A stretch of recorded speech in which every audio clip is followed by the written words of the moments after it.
Hello, what's up guys, how are you everyone? I hope everybody is well. Today I have one Jeep Wrangler,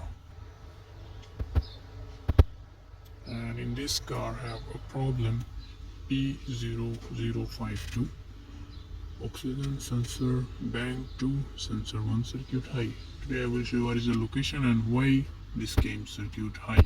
Okay, see, I already opened bonnet and everything. You can see here, this is bank 2 sensor 1 silencer sensor, oxygen sensor, this one. So people replace this sensor before, I think. So there is one wire they didn't fix properly. See, that's why the circuit high came.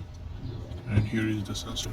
See, inside driver's side, this is bank 2 sensor 1, this one.